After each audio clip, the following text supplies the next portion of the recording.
I'm almost done with my water.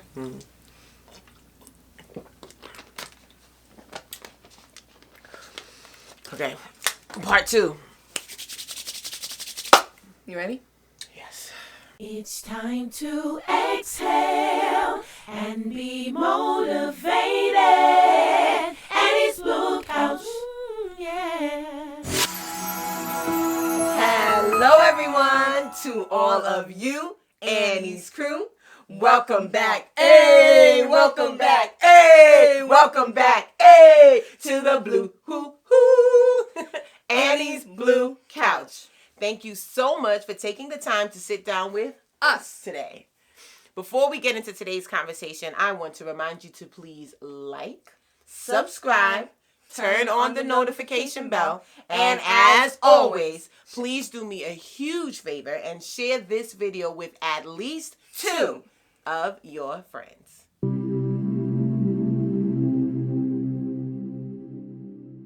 For those of you new to the channel, or if you missed last week, this is my oldest daughter, Allie. Last week, we started a conversation on modesty. Well, it's really still today for us, but it's a week after for them. So Yeah. So last week we started a conversation on modesty, and just as Allie was about to ask this next question, we paused. If you missed last week, the link is right here and also in the description box down below. Stop, go watch that, and then come back. It'll make the conversation a bit more smoother for you. So we're going to jump right in. Okay, so where I left off was about to ask the question, but I don't want to get in trouble for it, okay? Okay. But my question was, are we able to have different standards of modesty? Like, can I just do me, you do you, we just live in the same house and do what we want to do? You can't do you, I can do me. You can't just do you. But the thing, honestly though, whether it's okay or not okay, we obviously do have different opinions and different standards on modesty. And I think that that is okay.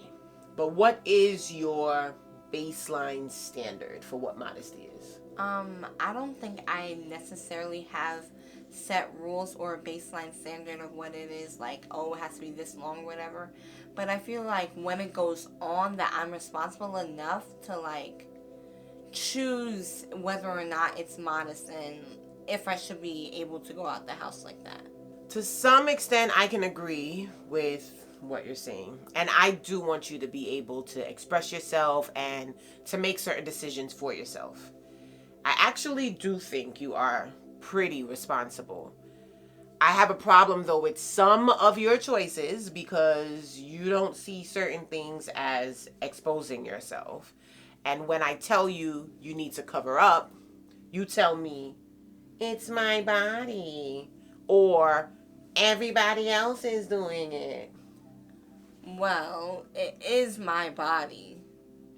This is the thing though, Allie. We are Christians and our bodies do not belong to us to do whatever it is that we want to do.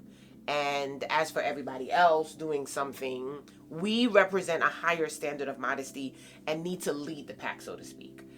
Not just do what everybody else is doing. Do you see yourself as a leader or an example to your peers?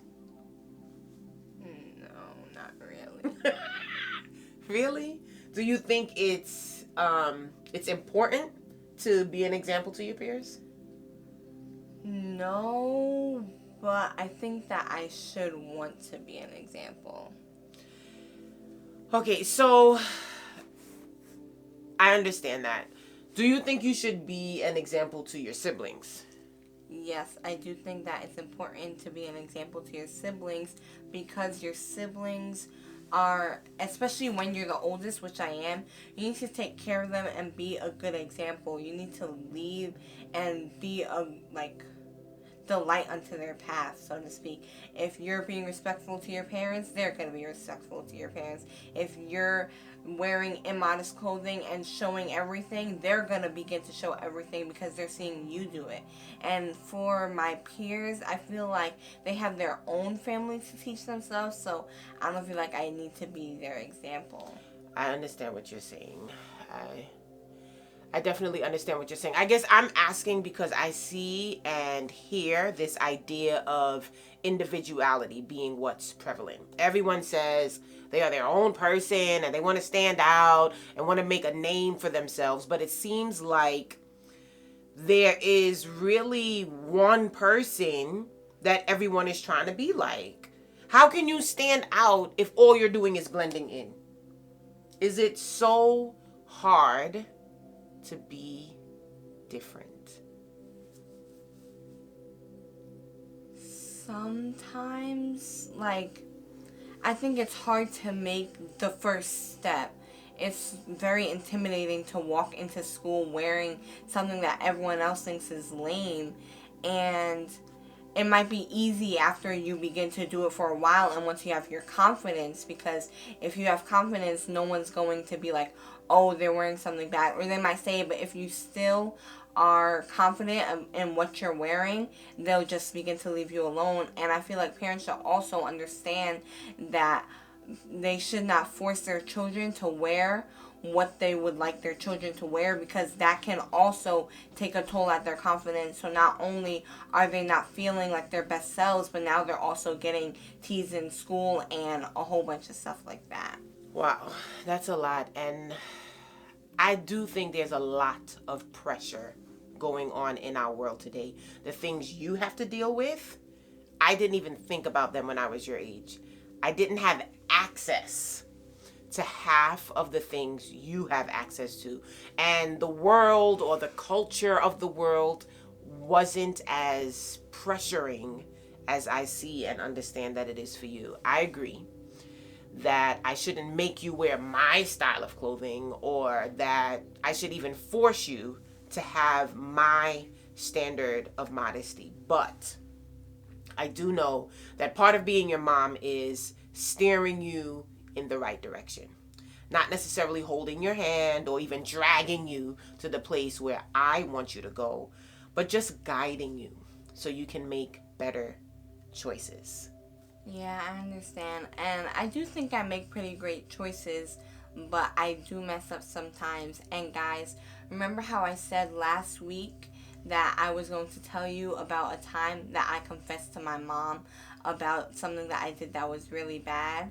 You're still going to find out, but I think that I want my mom to tell you guys instead. Really? You don't want to share it? Okay. Okay. I can share, like, the full... Okay. Okay, so... here's what happened. Apparently, Allie had been buying clothing of her own. She has her own account, and she has access to money that her dad gives her, like an allowance, every week or whatever. He gives her money that she can use for herself.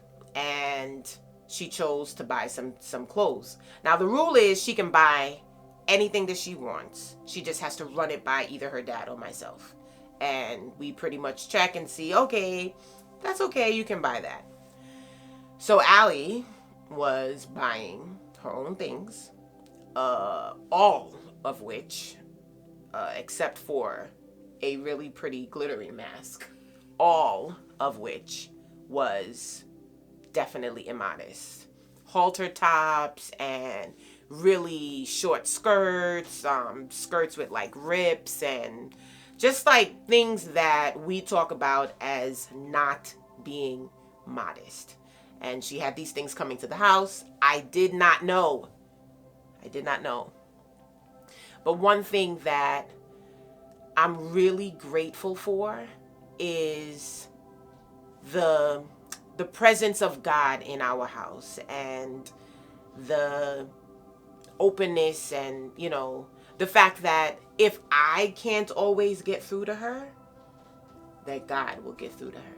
Because what happened was, she came into my room one Sunday morning.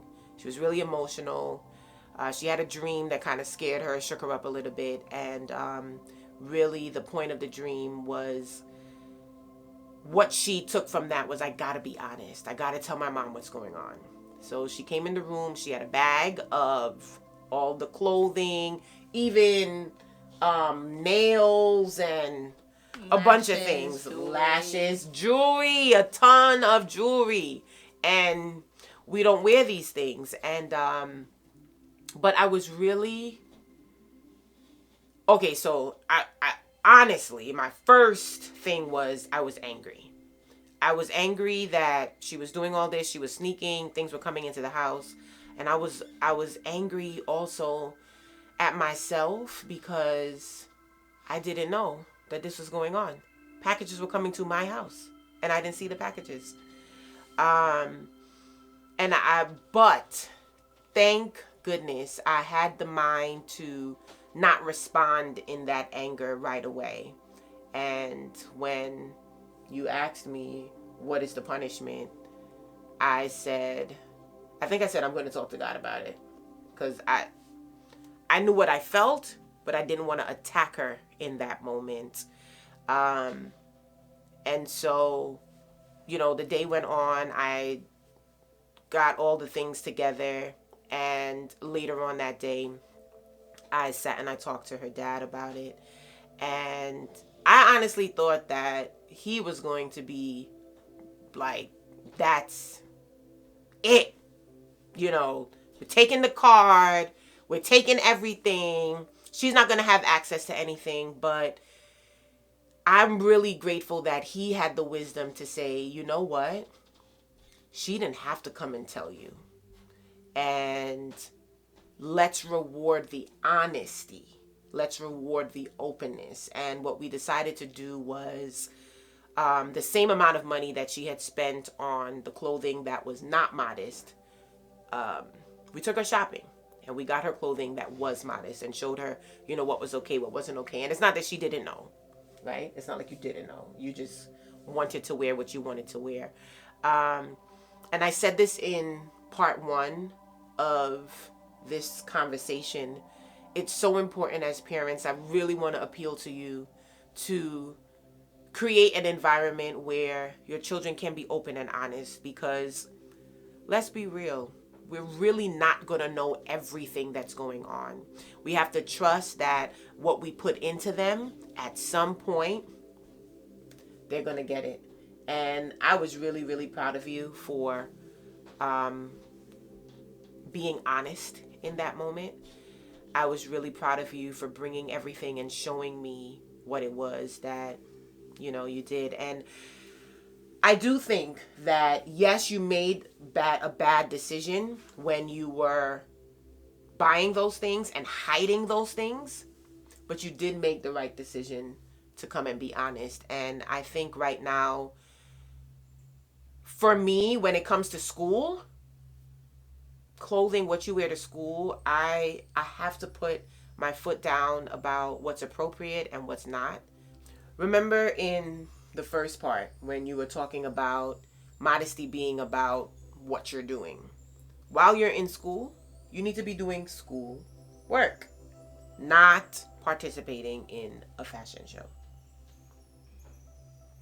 I understand what you're saying, and I agree with you now, but sometimes it's very hard to not think that school is a fashion show, meaning that what you're wearing is actually very important when you're at school. And when I'm not wearing like the coolest thing or whatever, it's hard to focus on my work because it kind of makes me feel ugly. Ugly? Really? Okay, so what you wear shouldn't define your beauty. You are beautiful. Thank you. And I tell you that all the time. And I know that deep down you know that. Like, you know that, but it's the pressure. I don't think you have to wear a skirt that touches the ground, or a skirt even, to be modest. But I do think you need to cover up. And anytime you cross a boundary with that, I will sound the alarm. And parents, it's okay to sound the alarm. Speak up and speak out. Even if they don't accept it all at once, just continue talking, because eventually they'll get at least some of it. And don't forget to not only talk, but be the example of what you are requiring of your children.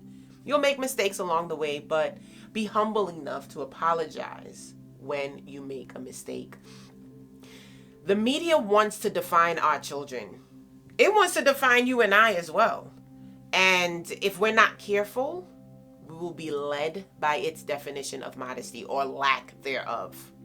We have to set standards and respect our bodies. I believe people should earn the right to see you. Don't just give away free peep shows. And I do understand the point that you made, Allie, that there is to each his own kind of an element to it. But I really believe that modesty is an overall attitude. It's an attitude you develop from the inside out. A modest attitude will affect the way you talk and interact with others and the way you dress. And remember, make sure you cover up, Buttercup. I don't know what that wink was about, but until next time, remember that you are beautiful. You are special. Your smile is amazing. And don't let anyone or anything ever make you feel less than who and what God has designed you to be. Annie's crew, you are fearfully and wonderfully made. Bye for now. Annie's Blue Couch.